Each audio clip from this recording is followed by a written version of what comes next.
Hola, ¿cómo están? Muy buenas noches a todas las personas que se están uniendo a este nuevo Facebook Live del Instituto Eleusis, donde ya venimos más de 2 meses, sí, 2 meses en el que estamos tratando el texto de Introducción a la Psicología de Carl Gustav Jung. Fue un seminario que él dictó en el año de 1925 a las personas no leas en la psicología junguiana. Bueno, ya vamos en la sección 11, una sección en la cual se dedica mucho más como a tratar los tipos psicológicos, como darlos a entender un poco más a la audiencia. Ya dentro de poquito lo vamos a estar explayando un poco más, pues como las ideas principales, en cómo él entra a explicar la importancia de los tipos psicológicos en el desarrollo psíquico de la persona, cuando establece tanto lo introvertido y lo extravertido. También da algunas nociones cuando se lleva al límite del desarrollo de una función superior y se niega a la otra, se deja pues como en un desarrollo mucho menor. Y bueno, ya vamos a estar explayando un poquito esas ideas. Roberto, buenas noches, ¿cómo estás? Buenas noches, John, ¿qué tal? ¿Todo bien acá en Perú? Bueno, seguimos en la cuarentena, ¿no? Y promoviendo también las actividades del instituto. Esa sería la 11ª sesión, ¿no? O sea, vamos ya Sí, 3 meses casi. llevamos 3 meses casi dándole ya este texto. Claro. Bueno, entonces empezamos, si te parece. Sí, vamos a empezar entonces con las principales ideas de este texto. Yo, si quieres, nos explayamos un poquito en algo que a mí me llamó mucho la atención y que pronto nosotros lo comentamos, la importancia de desarrollar la función inferior. Jung en este texto, yo lo voy a hablar lo voy a abarcar un poquito más. Jung en este texto le preguntan que qué llevaba pues como al desarrollo de una función superior como a su máxima pureza, por así decirlo. Entonces Jung dice que cuando una persona solamente desarrolla una sola función, lleva a que se presente, a que se empiecen a generar ciertas distorsiones a cómo estamos concibiendo la realidad. Entonces Jung en este caso plantea una situación de una muchacha cuya función era muy intuitiva y la tenía pues desarrollada en su máximo, pues la tenía muy desarrollada. Entonces la muchacha no sentía entonces los pasos cuando caminaba, sentía entonces que había una desconexión con la realidad tal y como la percibida. ¿Por qué? Porque no había una función auxiliar que le posibilitara entonces como poder aterrizar o agarrar la intuición, es decir, poder concretizar un poco más estas intuiciones que la muchacha estaba teniendo. Entonces, que eso llevaba entonces a generar ciertos conflictos a nivel psíquico, porque en este caso la libido, la energía solamente tenía un direccionamiento muy enfocado solamente a lo superior, negando entonces otras posibilidades de poder concebir, de poder entender esta realidad, de poder entender esto psíquico que estaba ocurriendo, la experiencia, las circunstancias en las cuales se va desarrollando la misma vida psicológica de estas personas por las unilateralizaciones a las cuales solamente se lleva una sola función o a desarrollar solamente una función. Y esto lo podemos hablar porque, como por ejemplo, para no explayarme mucho, para darle la palabra a Roberto, en las personas que son muy tipo sensación, que por ejemplo que cuando las desarrollan mucho, entonces son muy del baile, muy de lo concreto, muy de lo corporal, soy personas que le gustan sensaciones muy fuertes, entonces el licor, el consumo de sustancias psicoactivas, también como un desarrollo de estas funciones. Yo, que te estás por allá riendo. Ujú. Sí, no. Sí, estaba pensando en esto que dices, ¿no? Como las personas a veces se sueltan cuando entran en contacto con esto, ¿no? Con estas sustancias. Sí, Justamente sueltan esa función inferior que no han desarrollado. Pero creo que es bien importante antes que podamos definir primero, John, a qué se le llama funciones, qué es la función principal, qué es la función inferior, qué es la función auxiliar. sí, dale. Claro. Bueno, Jung cuando habla de tipos psicológicos, ¿no? Él plantea en este tomo 6, ese trabajo que él hace sobre, digamos, la explicación de cómo funciona la personalidad de alguna manera. Él se da cuenta que hay dos actitudes que son muy diferentes, ¿no? La actitud introvertida y la extravertida. Creo que en la sesión anterior hemos hablado un poco de eso, ¿cierto? Introversión, extraversión. Y a esto se le acompaña justamente lo que él va a llamar las funciones. Las funciones serían las diversas funciones a través de las cuales la conciencia se relaciona con la realidad, ¿no? Cuando hablamos de realidad, obviamente estamos hablando de una mirada amplia que incluye tanto la realidad objetiva, el objeto, ¿no? Las cosas del mundo exterior, como la realidad simbólica también de las imágenes o de los afectos. Y entonces en este esquema que hace Jung, él plantea que hay 4 funciones, 2 que van a estar más alejadas, digamos, del inconsciente, que van a ser la sensación y el pensamiento, y 2 que están más en contacto con el inconsciente, que van a ser la función sentimiento y Sentimiento. la función intuición, ¿no? Entonces, nosotros tenemos 4 formas de relacionarnos con la realidad, ¿no? A través de la sensación, que tiene que ver básicamente con el cuerpo, ¿no? A través del pensamiento, a través de los sentimientos o a través de las intuiciones. Entonces Jung va a agrupar estas funciones en 2 grupos, las racionales y las irracionales. Él va a poner el sentimiento como una función racional, ¿no? Lo cual siempre genera, digamos, sorpresa en algunas personas porque se preguntan cómo es que el sentimiento puede ser racional, ¿no? Racional. Y esto se debe a que hay un motivo, hay una razón, ¿no? Para sentir, ya sea afecto o rechazo hacia algo, ¿no? Entonces, básicamente la función sentimiento es una función que permite evaluar, al igual que el pensamiento, ¿no? Que permite explicar en base a criterios estéticos o morales, de agrado, desagrado, bueno, malo, ¿no?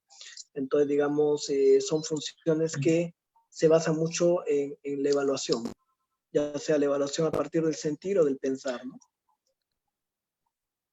Sí, Y lo que pasa es que la diferencia entre un poquito y entre la una y la otra en esa parte es que de pronto el pensar tiene mucha más estructura y ayuda a concretizar mucho más en ese momento lo que se está percibiendo, lo que se intenta concretizar, mientras que en el sentimiento deambula un poco más, no logra concretizar y deambula por una cosa, por la otra. Entonces, eso se ve, por ejemplo, en un caso muy sencillo, como por ejemplo en las relaciones amorosas. Alguien que, por ejemplo, evalúa todo del sentir, es que mira cómo me estoy sintiendo desesperada, me estoy sintiendo vulnerable, me estoy sintiendo muy triste, esta experiencia me va a destrozar. Es decir, entonces, en ese sentir no hay una concretización como tal de la experiencia que está en ese momento viviendo, y entonces la persona no logra como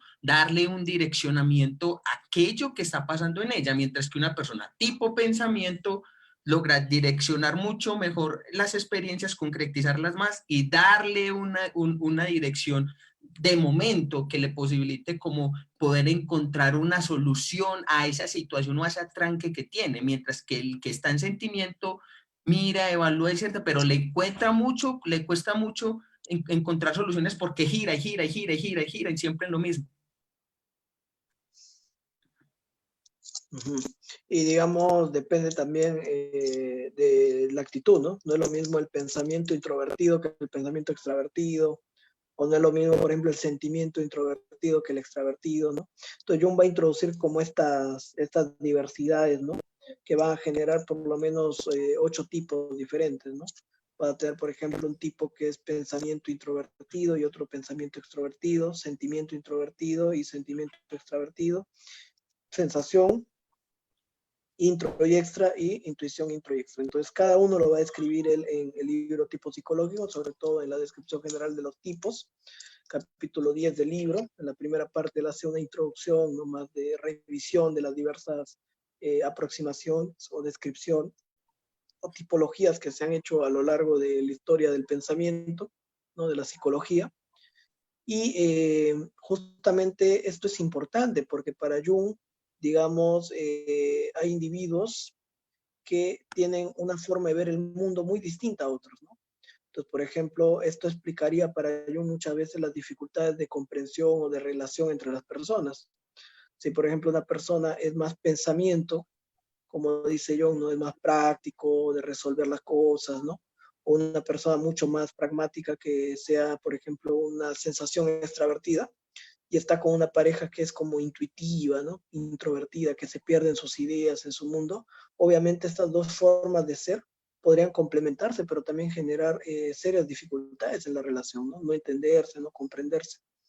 Y esto es importante en la teoría junguiana porque permite, digamos, una comprensión, ¿no? De la forma de relacionarnos con la realidad, ¿no?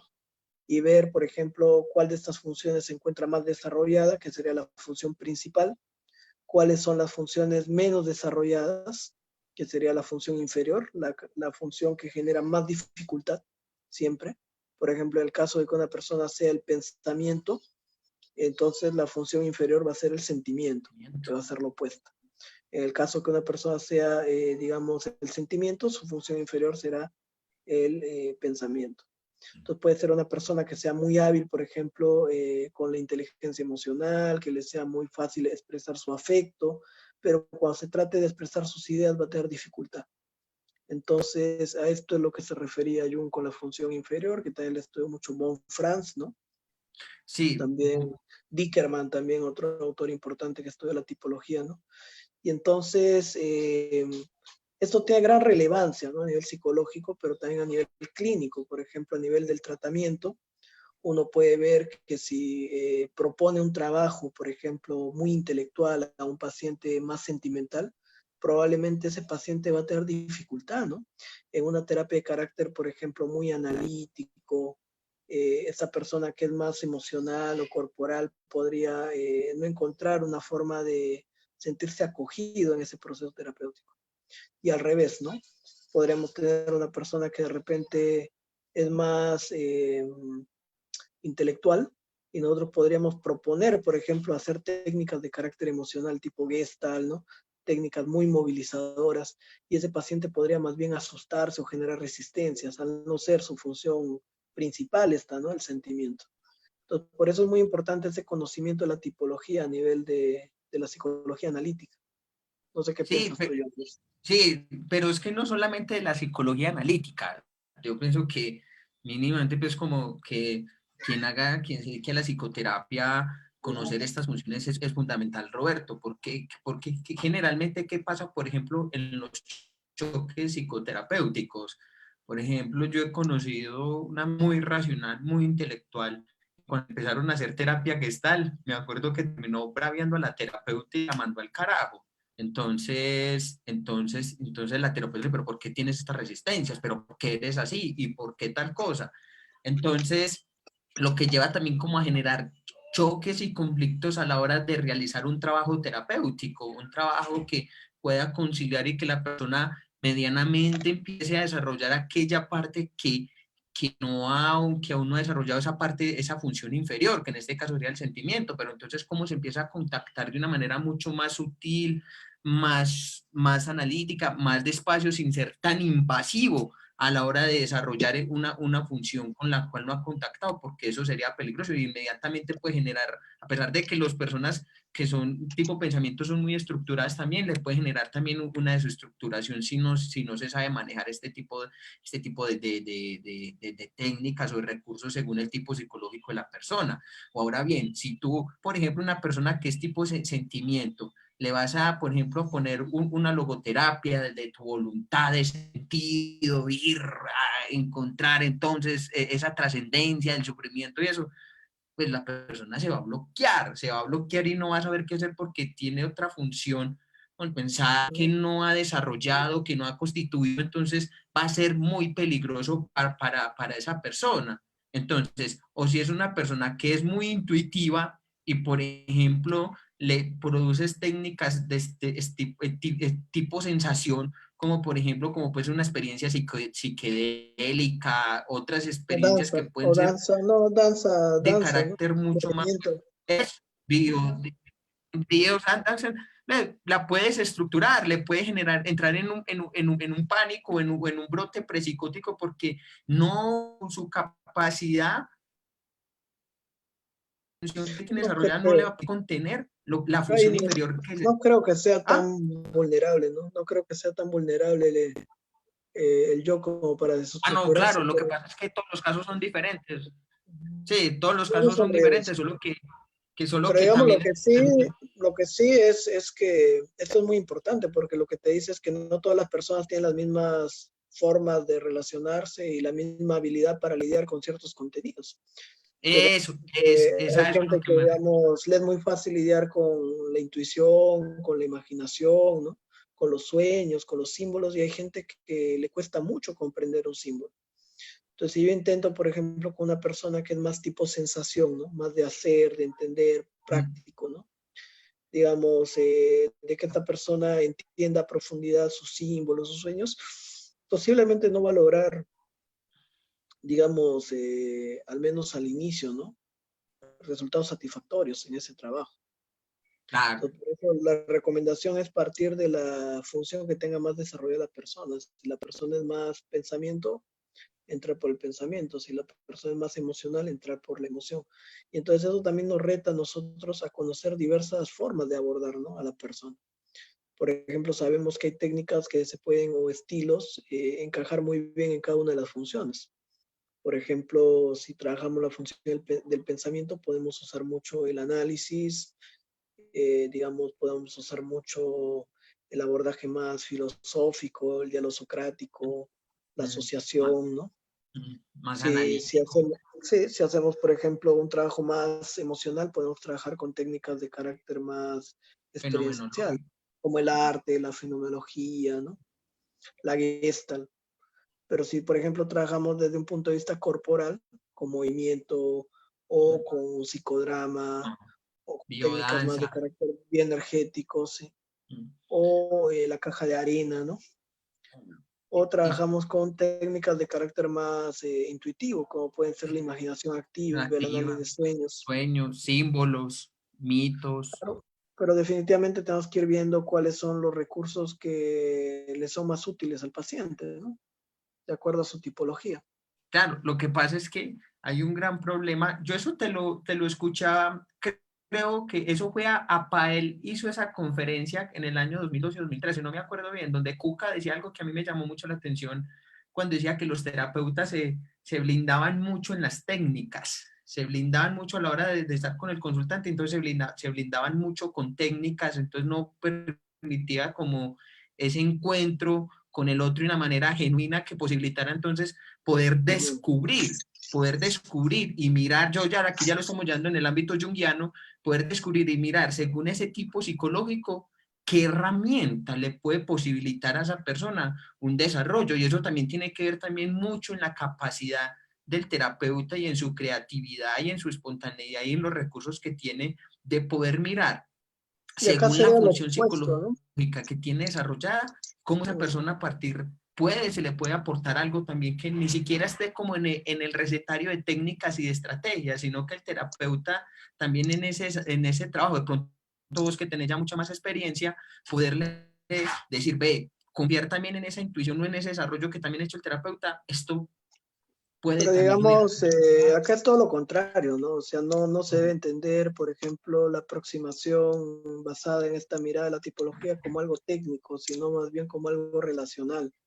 Porque justamente, digamos, porque tú puedes establecer la relación con el otro y darte cuenta, por ejemplo, ¿no? De que el otro tiene una forma de ser, de relacionarse a través del sentimiento, es que tú puedes proponerle una vía adecuada, ¿no? Entonces eso no es una técnica, no es usar la técnica como, bueno, habitualmente se usa, y bien decía esta amiga, ¿no? En este espacio.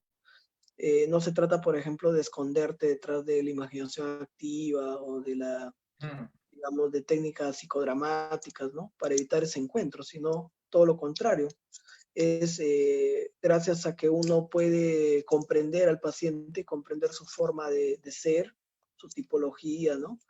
Aquella que es la vía más adecuada para que él pueda explorar sus contenidos, es que yo le puedo plantear una, digamos, un escenario, un método que sea efectivo, ¿no? Eso es importante. Ahora, el objetivo, sin embargo, es la totalidad, ¿no? Cuando uno trabaja de esta mirada junguiana, a nivel filosófico, uno piensa en esto de la totalidad, ¿no? Entonces partimos de esta idea también de que, bueno, el yo no está completo, ¿no? de que, por ejemplo, la persona esté identificada con una función pero no desarrolla la otra, justamente, ¿no? Esto de la función inferior. Entonces partimos de que si la persona ha desarrollado el pensamiento pero le falta desarrollar el sentimiento, entonces no sería, digamos, sostenible en el análisis solamente usar la función que él tiene desarrollada porque es la función que es más conocida por el paciente, ¿no? Evidentemente nosotros tenemos que también en un momento del análisis o poco a poco o de formas sutiles ir confrontando a la persona con esa función inferior. Sí, sí, hay algo que también que es muy importante también mirar y es en eso que vos estabas diciendo. A mí me gusta mucho utilizar esa, o sea, siempre voy a ver a Stone Marland, que es un arquetipal para mí, que me gusta mucho, que me acompaña siempre como en el proceso de análisis, es como la lentitud de la psique en su proceso. Y es decir, si ya sabemos que esta es la función que esta es la función superior, la que más desarrolla tiene el consultante, cómo en esa lentitud que tiene la psique del consultante puedo yo ir empezar a desarrollar la otra de manera sutil, de acompañarla, de masajarla, que ella misma vaya empezando a contar su propio proceso de irse integrando también a esta otra función que está desarrollada, y ir así paulatinamente con las otras, hasta llegar, como diría Jung, a esa completud o a ese arquetipo de la cuaternidad, donde están siempre en función entonces lo que es sentimiento, sensación, pensamiento e intuición, donde las cuatro están tan bien engranadas y están tan bien aceitadas que pueden funcionar de una manera muy adecuada. Algo pues que eso es una cosa muy loca y muy difícil de alcanzar pues, pero que filosóficamente hablando, ese sería el trabajo como tal dentro de un análisis a profundidad, poder tener aceitadas las cuatro funciones. ¿Qué pasa? Es que lo que lleva muchas veces también como a grandes errores dentro del proceso también analítico, no es que si sabemos que el consultante tiene una función muy desarrollada, pero si no miramos también cómo está la estructura yoica de la persona, podemos generar también desbordes a nivel psicológico. ¿Por qué? Porque resulta que la función que está más desarrollada la puede compensar en una parte, pero está descompensada en otra parte que le puede generar mayor conflicto. Es decir, o sea, ese efecto de enantiodromía que se busca tiene que irse paulatinamente poco a poco y mirar cómo el yo también empieza a ir asimilando también esta otra función inferior que le pueda posibilitar un mucho mejor funcionamiento tanto a nivel psicológico como a nivel de las relaciones cotidianas y cómo él también está percibiendo el mundo. ¿Por qué? Porque resulta que la integración de esta otra función interior entonces va a dar un vuelco de perspectiva, va a tener otra mirada, otras comprensiones, otros entendimientos, otras formas de ver y de relacionarse con el entorno y con él mismo. Yo no sé si vos te acordás de un concepto que es de un biólogo que me gusta mucho, que se llama Rupert Sheldrake, que es la resonancia mórfica. ¿Lo has escuchado? Sí. Entonces, así lo voy es una palabra muy, a mí me gusta mucho, me parece muy bonita, pero muy sencilla de entender, que se llama entonces la resonancia mórfica son los campos de expansión de la conciencia. Entonces, es decir, o sea, que cuando en un proceso analítico o en el desarrollo de las funciones de los tipos psicológicos, en la conciencia de esa persona y esa conciencia que se quiere en el proceso analítico que empieza a influenciar también en el resto de las relaciones con los demás. O sea, no es algo que está inerte propio, sino que eso también afecta también el entorno, esa conciencia va al entorno y por ende se empiezan como a percibir otras cosas por medio de estas funciones que el otro también me ayuda, pero que yo también he venido trabajando y que yo también he estado desarrollando. Ujú. Bien, entonces eso es importante, ¿no? O sea, cada uno tiene una función que es principal, tiene una función que es inferior y las otras dos están, digamos, de forma auxiliar, ¿no? Entonces son cuatro funciones, no es que uno tenga una y no tenga las demás, o sea, todos tenemos las cuatro funciones. Lo que pasa es que no todas las cuatro están diferenciadas o están desarrolladas, ¿cierto? Entonces, claro, va a decir lo siguiente, Jung, ¿no? Tomemos, por ejemplo, un tipo intuitivo cuya función auxiliar sea el pensamiento y supongamos que ha llegado a un máximo de intuición y ha fracasado. Como ustedes saben, el intuitivo siempre está corriendo en busca de nuevas posibilidades. Finalmente vamos a suponer que acaba en un agujero y no puede salir. No existe nada a lo que tenga más pavor a esto precisamente. Abomina de los lazos permanentes y de las prisiones. Pero ahí lo tenemos, metido en un agujero final. Y no ve la forma de que su intuición pueda sacarle de él. Pasa un río cerca y también trenes de ferrocarril, pero él se queda exactamente donde está, estancado. Ahora bien, entonces tal vez empieza a pensar qué podría hacer. Cuando pone en marcha su función intelectual, es probable que ello entre en conflicto con sus sentimientos, pues con la ayuda de su pensamiento buscará formas sinuosas o taimadas de salir de su dificultad. Una mentira aquí, una pequeña trampa allá, que no serán aceptadas por sus emociones. Deberá entonces elegir entre sus emociones y su intelecto.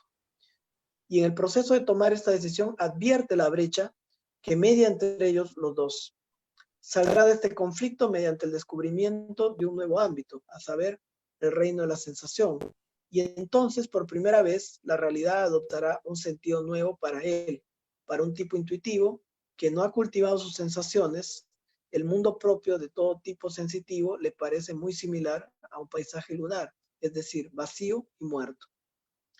Piensa que el tipo sensitivo se pasa la vida tratando con cadáveres, pero una vez que se ha hecho cargo de esta función inferior, en él mismo, empieza a disfrutar el objeto tal y como es, y por sí solo, en lugar de verlo a través de la atmósfera teñida de sus propias proyecciones.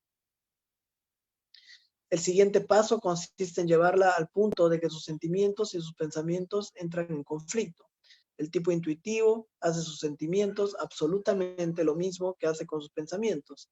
Es decir, si tiene una intuición negativa acerca de alguna persona, entonces la persona en cuestión le parece enteramente malvada. Y a lo que la persona pueda hacer verdaderamente no cuenta para nada.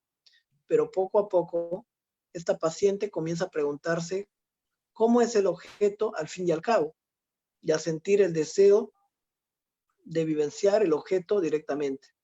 Entonces es capaz de dar a las sensaciones objetivas su debido valor y dejar de mirar el objeto asomada desde una esquina. En una palabra, está en condiciones de sacrificar su deseo arrollador mediante la intuición.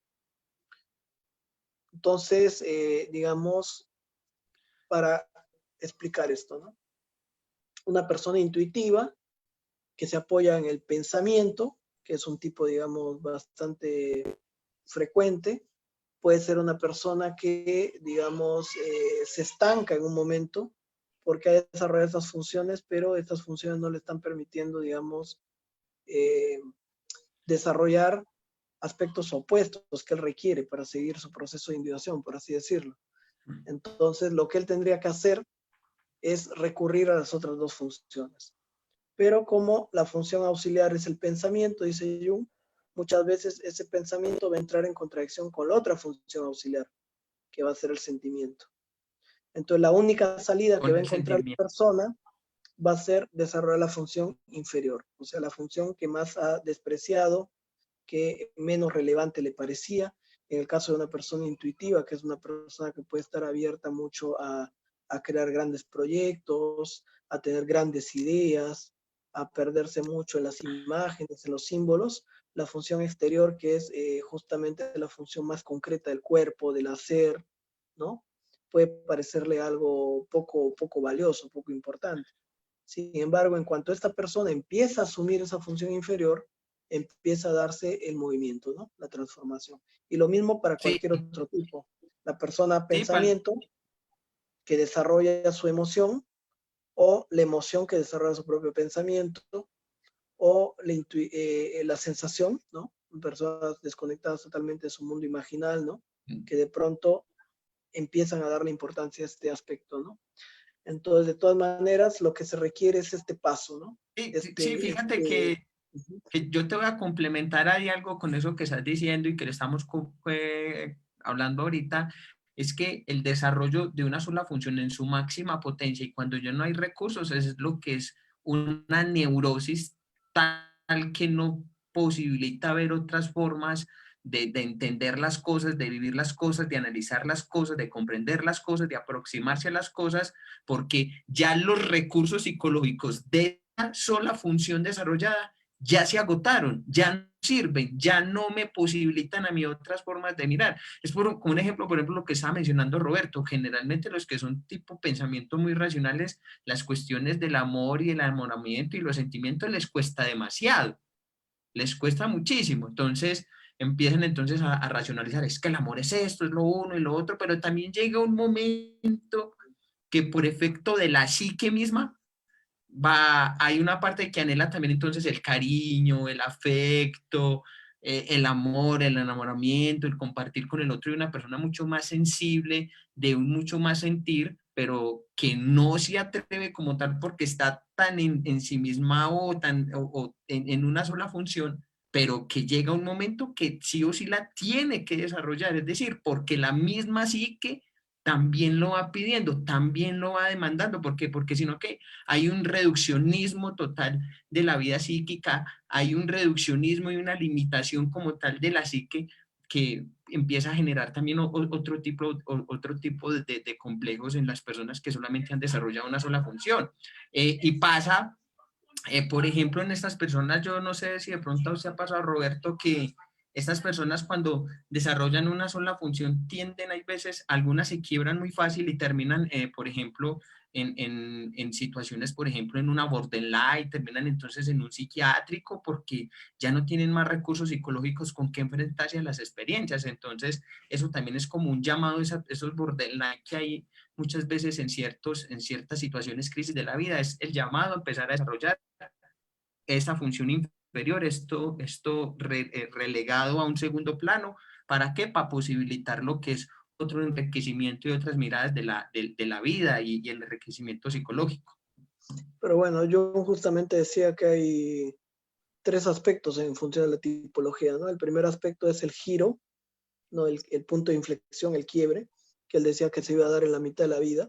Entonces, una persona que está siempre enfocada hacia afuera va a empezar a verse a sí mismo. Y una persona que está muy metido en sí mismo, en su mundo interno, ¿no? Va a tener que ser confrontado por el mundo, a salir. Entonces, ese es el primer punto, ¿no?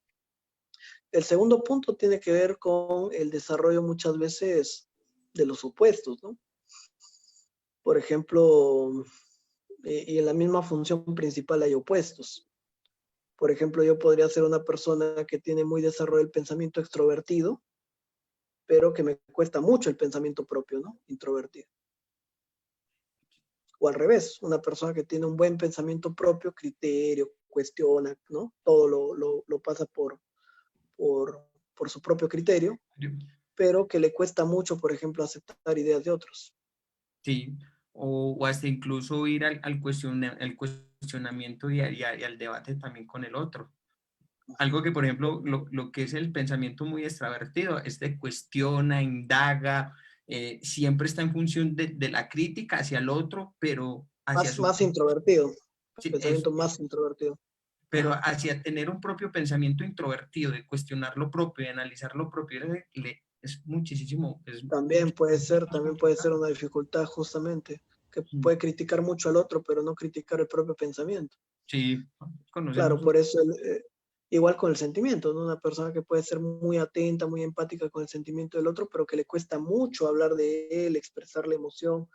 Entonces Jung va a decir que, bueno, ese giro de actitud se va a dar en algún momento, ¿no? La segunda tarea va a ser desarrollar las funciones auxiliares, pero la gran tarea, decía Jung, ¿no? Y también von Franz, tiene que ver con la función inferior. Vemos cuentos, por ejemplo, como justamente El gato con botas, ¿no? O Alibaba y los 40 ladrones, o Iron John, ¿no? Juan de Ahí, Hierro, cuando justamente el héroe, ¿no? Tiene que desarrollar lo opuesto, ¿no? Entonces muchas veces, claro, estas habilidades se encuentran menospreciadas, ¿no? Como el cuento El gato con botas, ¿no? Que el gato es, digamos, la peor herencia, ¿no? O sea, el hijo mayor recibe, digamos, el molino, el el otro el molino, caballo, ¿no? y al Y otro le dan el el gato. gato, ¿no? Claro, entonces justamente, o la esclava marchana, ¿no? Que era esta esclava negra, que quién va a pensar que tenía algún valor en esa cultura patriarcal, digamos, árabe, ¿no? Era casi un objeto. O Pulgarcito, ¿no? El más chiquito. Entonces muchas veces O, aparece por esta ejemplo, el función sastrecillo inferior. valiente también. El también. rastrecillo valiente también tiene ¿Mm? una connotación muy bacana que a mí me gusta mucho. Claro, entonces aparece muchas veces este aspecto representado en estas formas en los cuentos, ¿no? O los hobbits, ¿no? El Señor de los Anillos, ¿no? Entonces, donde uno dice, ¿cómo es posible que el elemento menos pensado, más chico, más pequeño, ¿no? En el que nadie confiaba, sea el encargado de resolver, ¿no? La trama del cuento, o traer el éxito, ¿no? Sí, Entonces, en por ese ejemplo, caso, en las tres el gato, plumas. claro, en las tres plumas también, ¿no? Bobalicón. Entonces, digamos, Sí, justamente ese bobalicón, ese pulgarcito, ese sastrecillo valiente, digamos, Frodo, ¿no? O muchas veces también uno no confía en esos aspectos pequeños, inferiores que tiene en sí mismo, pero como bien decía Jung y también Von Franz, la función inferior muchas veces es la llave a la individuación, ¿no? Ese aspecto menos desarrollado que tenemos en nosotros mismos, que más nos cuesta. Por ejemplo, a una persona muy del pensamiento le puede costar mucho sus emociones. A una persona muy intuitiva le puede costar mucho la sensación. Y a una persona, digamos, también introvertida le puede costar mucho, por ejemplo, salir a enfrentar el mundo, ¿no? O a un sí, extrovertido entrar en su mundo interior. Pero sí, pero justamente en ese, decía Jung que era más fácil para una persona introvertida conectar con el mundo, con la extraversión, mundo que a un externo, extravertido conectar con la introversión. sí, claro. Y tiene que ver, decía Jung, porque en el mundo interno es totalmente subjetivo.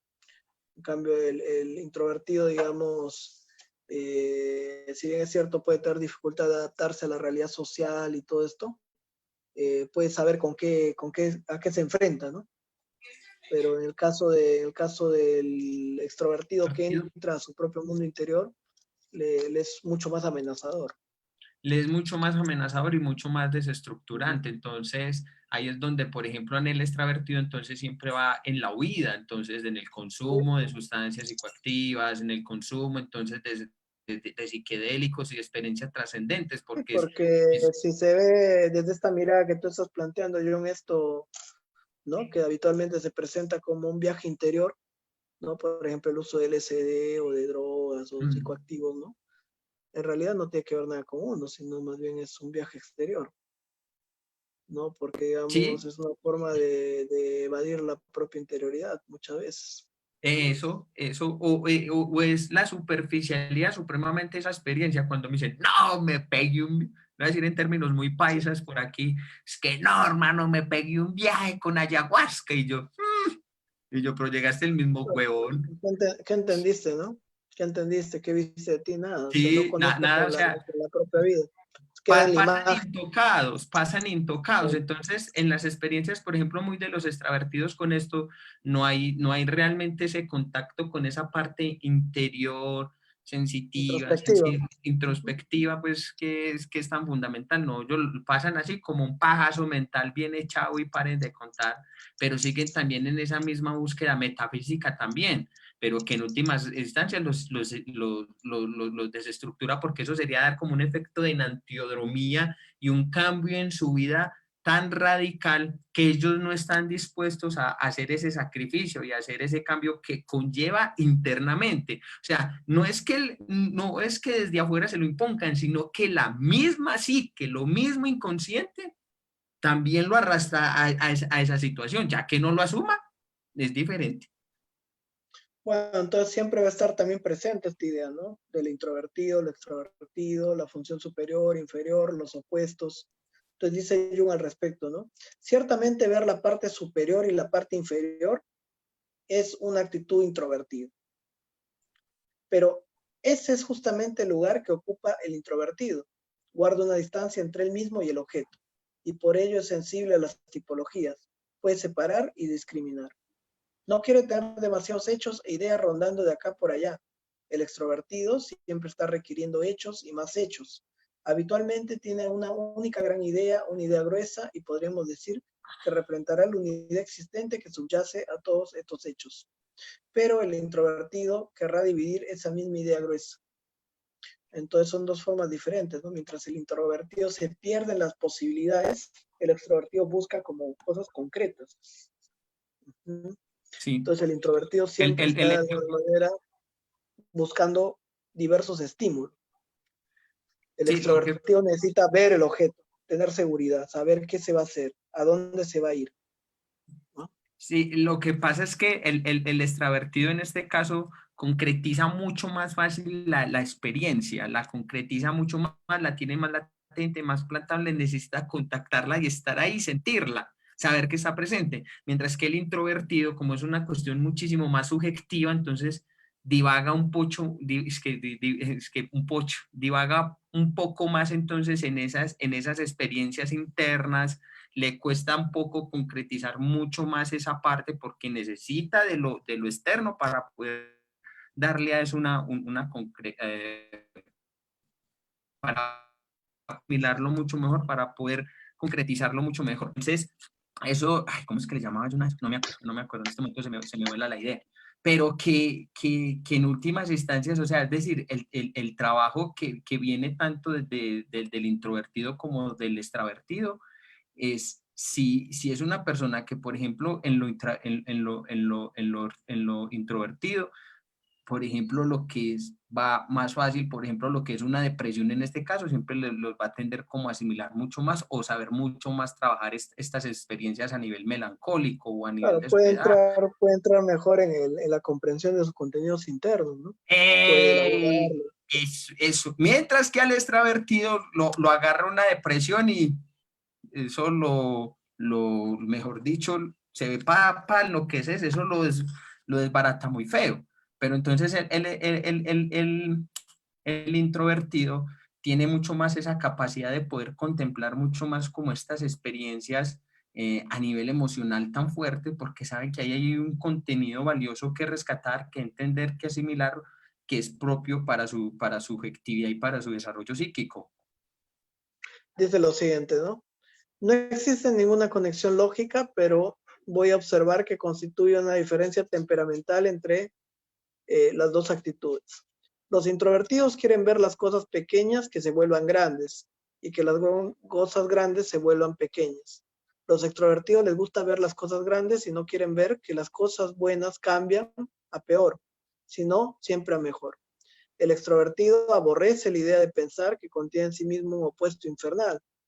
Es más, el introvertido tiende a aceptar la enantiodonía fácilmente, porque dicho concepto priva al objeto de buena parte de su poder, mientras que el extrovertido, al no tener ningún deseo de minimizar la importancia del objeto, está dispuesto de buen grado a atribuirle poder. Cuanto más fuerte sea la imagen, más atrapados quedaremos por la imagen, en cuestión del nivel inconsciente. Por ello, si renunciamos al héroe a nivel consciente, nos veremos obligados por lo inconsciente a adoptar el papel de héroe. ¿Qué entiendes de esta frase, John? Cuanto más fuerte sea la imagen, más atrapados quedamos por la imagen, en cuestión a nivel inconsciente. Por ello, si renunciamos al héroe a nivel consciente, nos veremos obligados por lo inconsciente a adoptar el papel de héroe.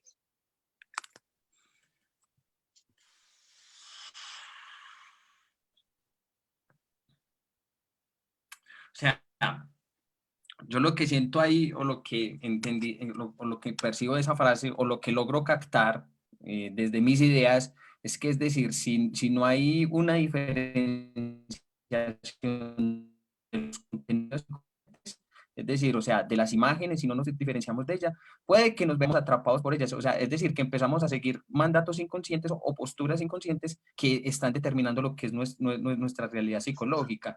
Entonces, es decir, si por ejemplo nosotros nos vemos muy atrapados, por ejemplo, por una imagen del héroe, si no nos diferenciamos de ella, entonces vamos a seguir ese mandato inconsciente y asumir la imagen arquetípica entonces de un héroe, de desempeñarla. Entonces, ¿qué Digamos, pasa? esto es simbólico, ¿no? Sí, Por sí, ejemplo, sí, ahí estoy hablando a nivel, más eso, fuerte ahí sea la estoy hablando a imagen, nivel, más atrapados quedaremos en la imagen. Eso se sí, refiere claramente a que la imagen, al ser un contenido inconsciente, el que tiene más posibilidad de captarla y elaborarla es el introvertido, ¿cierto? Cuando emerge la imagen. O sea, el que tiene más capacidad de lidiar con ese mundo imaginal sería el introvertido, ¿cierto?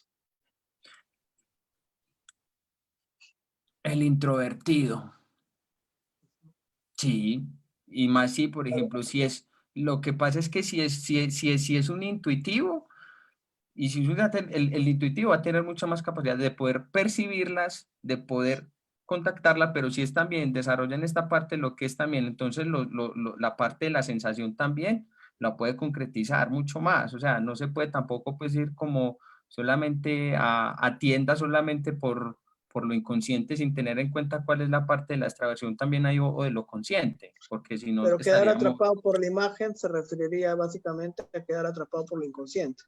sí. Ujú. Y si renunciamos al héroe a nivel consciente, nos veremos obligados por lo inconsciente a adoptar el papel de héroe. O Eso sea, quiere decir, si, o sea, si nosotros, es decir, si nosotros no somos conscientes, es decir, de ir a esas imágenes inconscientes, es decir, yo lo voy a decir así, o sea, en una estructura yoica fuerte, con un héroe, es decir, de poder asimilar esos contenidos. ¿Qué pasa? El héroe, si no está bien estructurado, si no está trabajado, se puede ver devorado por esas mismas imágenes, y es decir, y sigue los mandatos más de no diferencia lo consciente de lo inconsciente, y se deja más, y se deja ver llevado más, mucho más por los contenidos o por las claro, imágenes psíquicas de lo inconsciente en este caso. Porque, acá ¿qué se es lo que refiere, pasa? Por ejemplo, yo lo voy a hablar aquí en casos, por ejemplo, aquí en Colombia, por ejemplo, la guerrilla de las FARC tiene una imagen muy heroica de querer salvar el país. No se diferenciaron, es decir, de esas imágenes inconscientes del héroe no asimilaron ciertos contenidos a nivel inconsciente, sino que se identificaron con ellos. Entonces, al identificarse con ellos, entonces asumen la imagen arquetípica o simbólicamente esos contenidos inconscientes. Entonces, así pues lo entiendo yo, o con esas ideas me aproximo yo. claro, es que acá hace una diferenciación, ¿no? Por ejemplo, tanto quedar atrapado por la imagen, ¿no dice? Cuanto más fuerza se le dé a la imagen, más uno queda atrapado por ella, pero también si uno intenta renunciar a esa imagen de forma consciente, también va a estar atrapado por esa imagen, de alguna manera. No, digamos, la influencia del inconsciente es en la mirada junguiana importante, ¿no? Incluso cuando uno, por ejemplo, le da fuerza a esa imagen, alimenta esa imagen, ¿no? A través de la introversión, entonces empieza como a cargar esa imagen, a darle más fuerza sobre el yo. Y puede Sí, terminar uno justamente tomado por ese contenido inconsciente, ¿no? Pero o sea, también cuando uno, desde ese aspecto del héroe, ¿no? Consciente, digamos, del yo, sí. renuncia, excluye una parte, ¿no?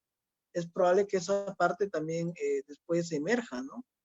Claro, Se to lo que pasa es que cuando se va con esas imágenes, o sea, a esas imágenes inconscientes, cuando las cargamos sentimental e intelectualmente, ya están asumiendo una postura simbólica. Es decir, la imagen así está todavía deambulando, pero la imagen para poder que sea símbolo hay que cargarla sentimental e intelectualmente, porque si no, entonces se estaría lo que es dejando de llevar por la imagen sin saber diferenciarse de ella y saber en realidad cuál es esa carga simbólica que le estamos dando a esa imagen, porque eso es fundamental. Entonces, si nosotros vamos a tiros deambulando por las imágenes y nos identificamos con ella y no las diferenciamos y no las cargamos sentimental e intelectualmente, nos identificamos con esas imágenes, las asumimos tanto que en el exterior las simbolizamos constantemente sin ser conscientes de lo que esas imágenes significan para nosotros en nuestra realidad psicológica.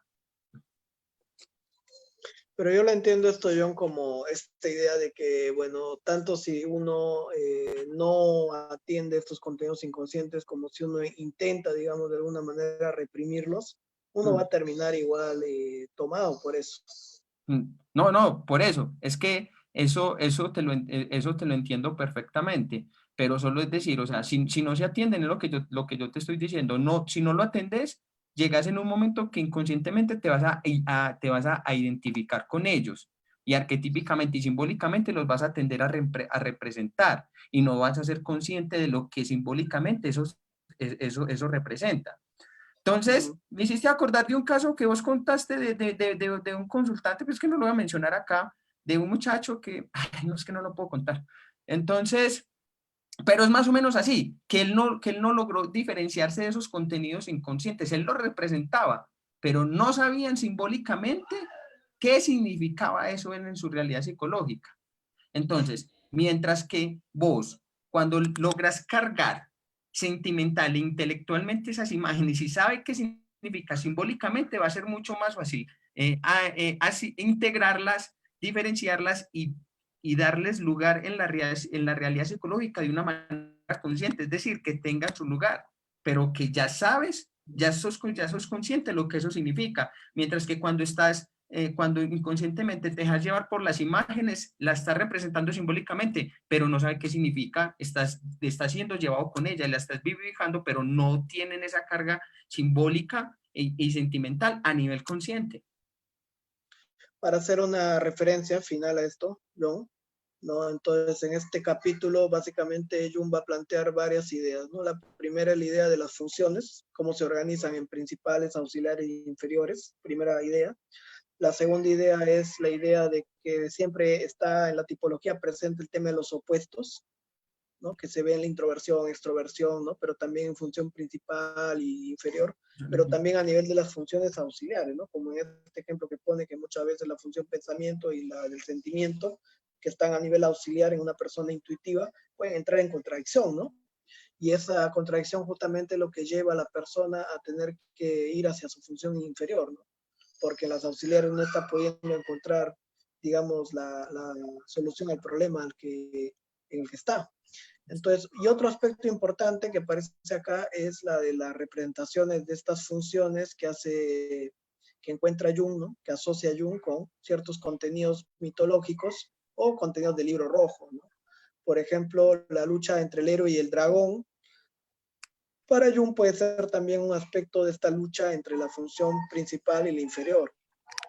Este intento, digamos, de alguna manera del héroe, ¿no? De lidiar con este aspecto poco desarrollado de sí mismo, de lo Claro. inconsciente. La relación entre yo y el inconsciente estaría representada en esta lucha entre el héroe y el dragón, tan frecuente en tantos mitos, ¿no? Sigfrido, digamos, Sigfrido y Fafnir, ¿no?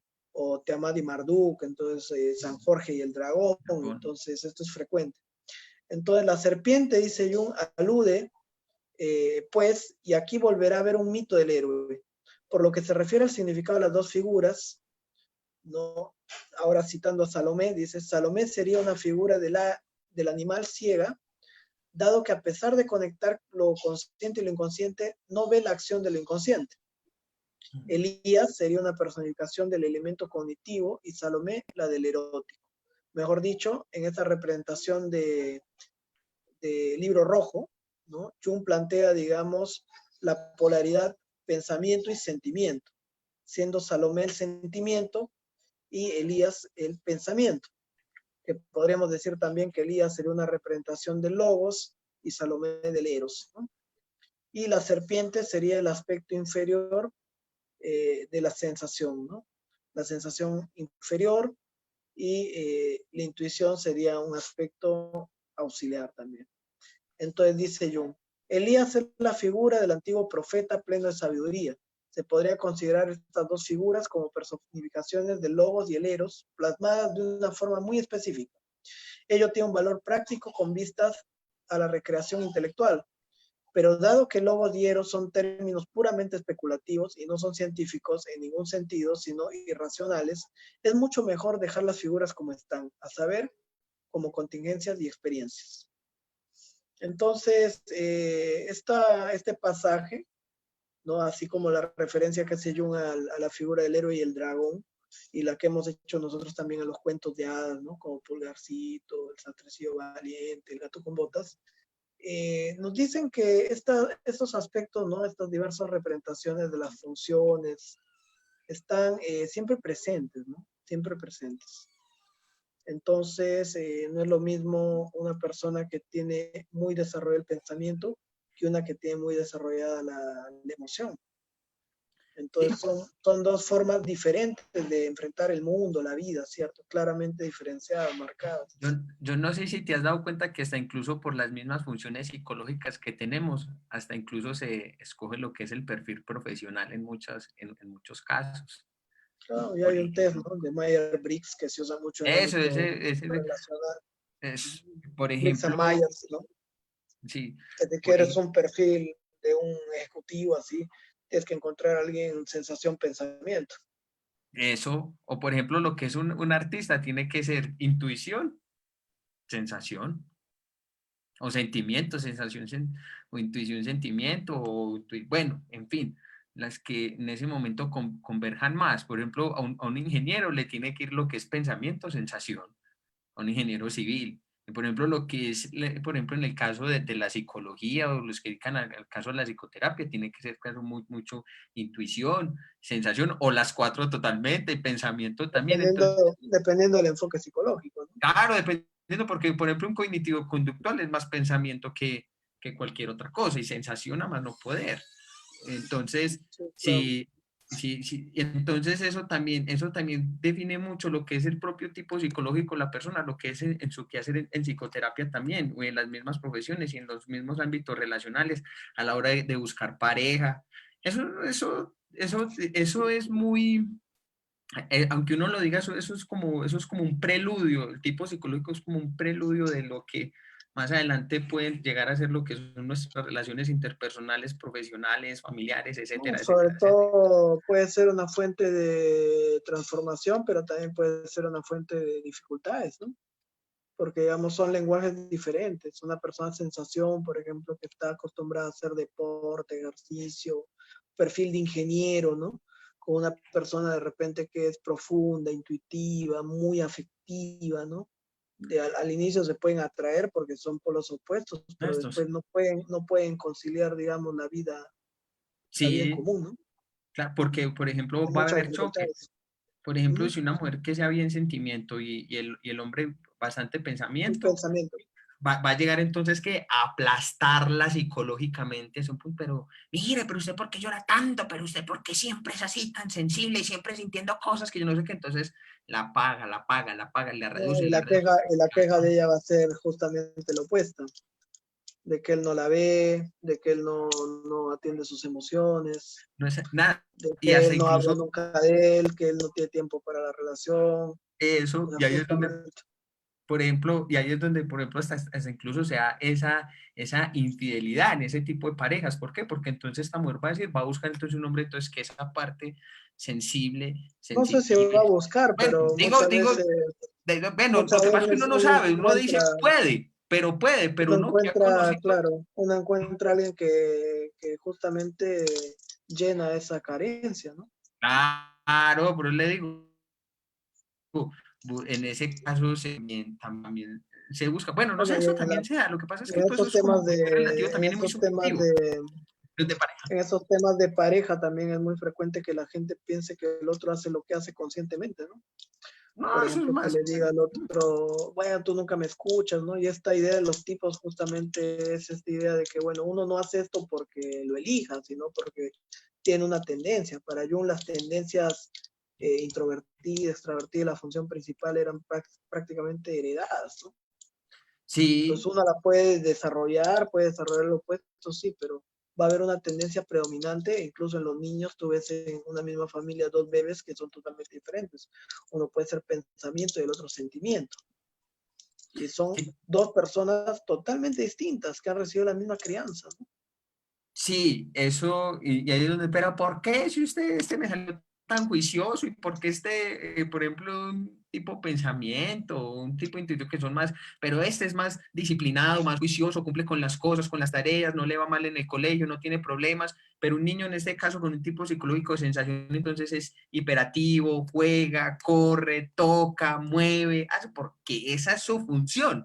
Y eso es lo que, y eso es lo que muchas veces no se entiende. Y eso Y también llega pues como a entonces, lo que, creo que está claro, ¿no, John? Esta importancia de los tipos, de las funciones, la función inferior, que hay que desarrollarla, que hay que ver el tipo de función en el paciente, o sea, si tú le pones a un paciente, digamos, que es muy racional, técnicas emocionales le baja la resistencia, entonces, pero si todo el tiempo tú te enganchas con la función principal del paciente, tampoco vas a desarrollarlo. Si es un paciente muy racional y tú eres racional, entonces van a estar los dos ahí en ese plano, pero él nunca va a tocar su mundo emocional. Entonces, de esto se trata, ¿no? Un poco la tipología. Entonces, quedamos acá, me parece, ¿no? Y damos paso a Milker. sí. Ah, bueno, Bueno, pero queremos hacer una pequeña invitación. Las personas que todavía se quieran ir al curso con el doctor Eduardo Galán, que donde estamos estudiando el texto, Enrique Galán. eso, perdón. Enrique Galán, todavía se pueden inscribir. Tenemos aún el primer video también del primer estudio que se hizo, por si también lo quieren adquirir también. Y también todavía se pueden inscribir para que sigamos estudiando entonces este importante tomo de la obra de Jung, símbolo de transformación. Y bueno, y durante toda la semana no se pierdan todas las actividades que tenemos, los Facebook Live. Acá dice Jimmy, ¿no? En realidad el Mix and Myers, ¿no? Se aborda una parte del test, claro, es una parte nomás, ¿no? El MBTI, Mix and Myers está basado realmente en la teoría completa, sí, claro. También el test abreviado de Milon, ¿no? Hay una parte que se basa en Jung. Los tipos psicológicos se miden muy bien con un test de teoría junguiana, el MIPS, da perfiles de personalidad. Si alguien lo utiliza en clínica, por favor le pido me contacte en privado, dice Pablo. En realidad el tema de los tipos es muy complicado, ¿no? Parece sencillo, pero por ejemplo en la formación analítica, cuando tú empiezas a ver tu tipología, no siempre se da con la función principal, ¿no? Al punto de que Von Franz hace una recomendación. Von Franz dice es más fácil encontrar la función inferior que la principal muchas veces. Porque la tendencia normal del yo va a ser a desarrollar la función auxiliar para compensar la inferior. Entonces, por ejemplo, en mi caso, yo soy muy intuitivo, pero también muy pensamiento. Y a veces yo no sé si soy más pensamiento o más intuitivo. Y entonces ahí vamos a ver cuál es la función inferior, o sea, cuál es la que me causa más dificultad, ¿no? Y a mí la que más dificultad me causa es la sensación, por ejemplo, ¿no? El Sí, ejercicio, el tema del cuerpo, eso. Entonces ahí, según esto que dice Von Franz, que a veces para encontrar la propia, y yo me echo muchas veces el MIPS y me echo el MBTI y no ha coincidido siempre. O sea, sí me sale que soy introvertido, que soy intuitivo y pensamiento siempre alto, ¿no? Pero a veces me sale la principal pensamiento, a veces la principal intuición, entonces, y esa es la duda, y no solamente conmigo, con muchos compañeros, ¿no? En la formación junguiana tienen esa dificultad. No siempre es fácil dar con la propia función. Es más pues, fácil encontrar la introversión o la extroversión, la actitud o la inferior. o la inferior, pero sí, porque es que, o puede que, como vos estás diciendo, puede que se están desarrollando dos a la vez, y eso también Sí, en casos también. también se va. Lo que pasa es que eso, como en el caso tuyo, también eso también hay que hacer un trabajo de Sí, diferenciación de las dos funciones, pero es hay gente que, heurístico, ¿no? Es claro, heurístico. es Es heurístico, o sea, heurístico. no hay O sea, una no hay una, predominancia.